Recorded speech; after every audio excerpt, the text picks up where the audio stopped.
Vous ne pouvez pas imaginer quels sont les efforts que j'ai faits pour arriver là. Et c'est le lieu pour moi de m'excuser auprès des téléspectateurs pour le retard.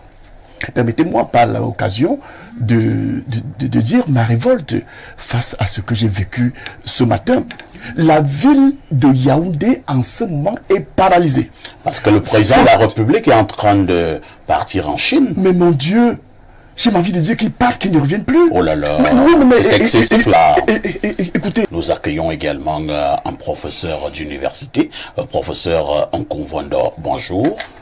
Bonjour à vous, bonjour à mes copanélistes, bonjour à ces millions de téléspectateurs qui nous font l'amitié en ce dimanche de nous regarder et de nous écouter.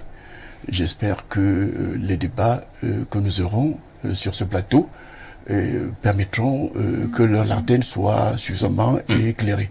Merci pour cette invitation. Oh, il faut bien dire que ça fait longtemps. Je me suis posé la question, c'est de savoir si j'avais un problème particulier avec le présentateur de cette émission. Pas du tout. Et je me suis demandé, mais qu'est-ce qui arrive? La dernière fois, c'était sur d'autres cieux.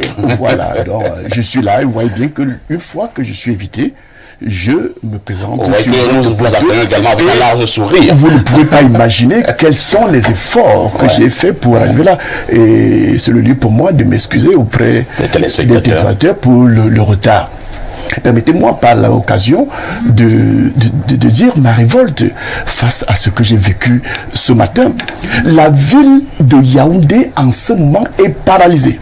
Parce que le président de la République est en train de partir en Chine. Mais mon Dieu, j'ai envie de dire qu'il parte, qu'il ne revienne plus. Oh là là, c'est excessif là. Écoutez, depuis 6 heures du matin, m'a-t-on dit, moi je suis sorti de chez moi en calculant l'espace-temps qu'il y a entre là où je réside et votre studio.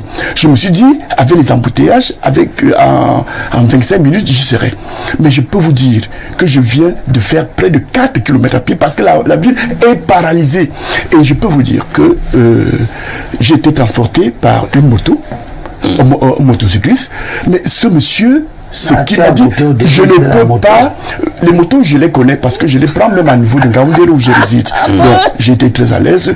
Mais j'ai entendu, durant tout le trajet, j'ai eu une causerie avec le garçon qui me transportait.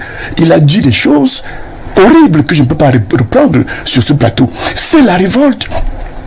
Pour utiliser quelques euphémismes, il disait justement ce que je viens de reprendre là, qu'il est en Chine et qu'il ne revienne plus. Parce que, on ne peut pas le dire ici sur ce plateau. Oui, mais écoutez, moi je le dis. Ce pays nous appartient à j'en suis professeur. Oui, parce que le seul fait qu'ils partent d'étudier, traversant toute la ville, que cela paralyse. Personne ne vit en ce moment en Ngaoundéré. Les tersimènes n'ont pas le gagne-pain. Les coiffeurs ne peuvent pas travailler. Ceux qui vivent au jour le jour, je les prends dans leur globalité, sont...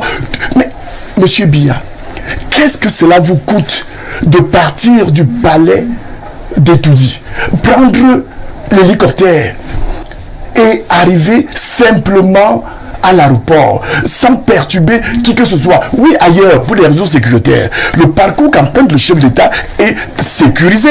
Mais ce n'est pas pour toute la journée, alors qu'il doit passer un carrefour pour quelques secondes seulement. La voie est paralysée depuis 6 heures. On ne sait même pas, parce que j'ai interrogé le policier, il passera même à quelle heure? Pouvons-nous attendre qu'il passe? Il m'a dit, je ne sais pas, nous aussi, nous subissons cela comme vous. Pourquoi cette brimade? Pourquoi brimer les populations? Pourquoi barrer la route pour des raisons sécuritaires? Soit dit en passant, de quoi le président Biya a-t-il peur? Me semble-t-il, on le claironne tous les jours. Il a été élu à 70%, ça c'est eux qui le disent. Mais pourquoi a-t-il peur de sa population?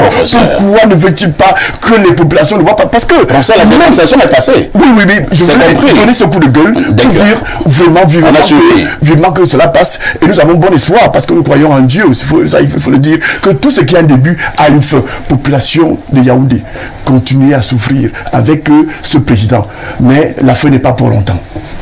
Bon, si le président peut aller négocier des bonnes choses pour le pays, c'est le prix à payer. Vous êtes dans cette enrégimentation, c'est votre problème. Moi, je sens de l'énervement dans votre Oui, si je n'aimais déjà pas ce système, ce que j'ai subi m'a encore poussé à l'énervement parce que je comprends véritablement pas pourquoi on doit nous traiter ainsi. Je comprends pas. Vous êtes du même avis qu'on convoit. Non, moi je sais pas. Il faut. C'est tellement archaïque. C'est de la brimade. C'est de la brimade. Mais il y a un policier qui m'a dit. C'est du cynisme en ces mots. On ne discute pas on ne discute pas le pouvoir. Le pouvoir doit s'exercer sur vous pour que vous le ressentiez. Une conception archaïque du pouvoir politique. Il m'a dit c'est un colonial. Donc il faut que je ressente. Et j'ai ressenti j'ai ressenti le pouvoir. C'est-à-dire je marche par la violence, la cravate, je me pavane comme un fou. Vous enlevez votre enfilage. Oui, bien sûr, pour que je puisse respirer. Non. Beaucoup de courage, hein, Pierre Blériot. Vous êtes déjà là. Nous allons débattre. Je ne sais pas pourquoi Saint-Éloi va absolument chanter. Tout simplement parce que la sécurité publique s'enseigne à l'école. Et depuis 60 ans, on gère les problèmes de sécurité publique quand le président doit sortir. Et si aujourd'hui, on nous ramène à 30 ans en arrière, c'est-à-dire qu'au temps d'Aïdjo, quand le président arrivait à l'aéroport, on faisait une colonne de gardes républicains en costume noir et ils couraient. Ils allaient dire le président est déjà sorti, le président est déjà sorti, le président est déjà sorti, et on arrivait à la poste centrale pour fermer. Et aujourd'hui, nous sommes surpris, nous avons tout le matériel nécessaire, les talkie-walkie, c'est-à-dire que c'est pas que le président soit encore dans sa chambre en train de s'habiller, on sait qu'il est en train de s'habiller.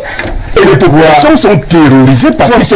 Il n'y a même pas que les populations, professeurs. Imaginez le coût économique de tous ceux qui ont les étals et les boutiques le long de l'itinéraire partant de la présidence de la République en Simané, c'est plus de 20 km. Il faut fermer les boutiques, il faut fermer les commerces. Or, ils ont la compter de payer l'impôt, ils ont la compter de faire écouler leurs marchandises. Merci. Hein. Tout ça parce qu'il faut se soumettre.